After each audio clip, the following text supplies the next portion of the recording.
Packaging is a vital part of delivering food and drink to Europeans in a safe, quick, and convenient way.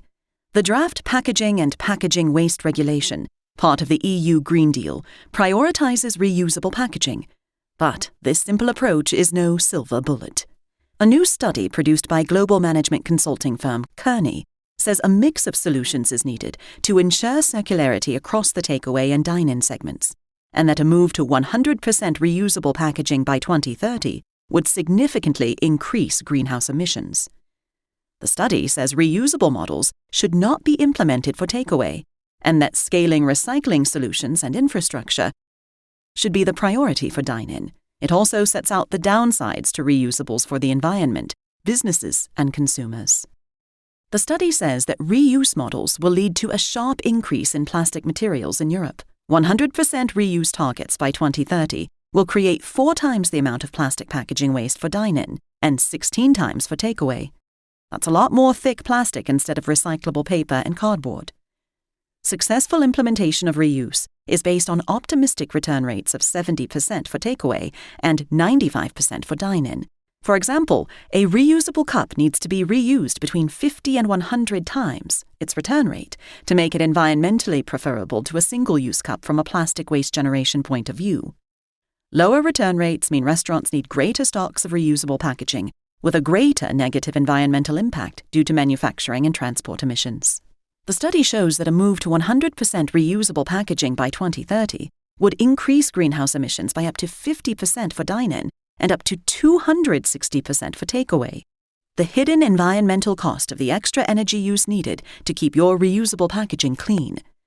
Reuse models for dine-in would also require 1 to 4 billion litres of additional water, depending on reuse targets.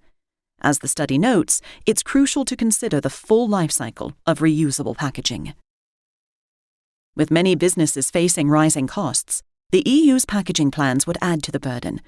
The study highlights that the investment needed to achieve reuse could be up to 15 to 20 billion euro if implemented for reuse for all items, for dine-in and takeaway. That's 4 times the EU's investment in improved waste management between 2014 and 2020. Operating costs would rise too. The price of managing reuse ranges from 1 billion euro for limited reuse or dine-in only to 15 to 20 billion euro for full reuse. When it comes to food safety, the study shows that moving to a reuse model brings increased risk of unwanted bacteria or allergens, as well as an overall risk of a deterioration in cleanliness. This is especially the case for takeaway consumption. Consumers may take packaging with them and reuse it for any application, even if not food-related, meaning extra costs for restaurants to replace packaging that might represent a food safety risk.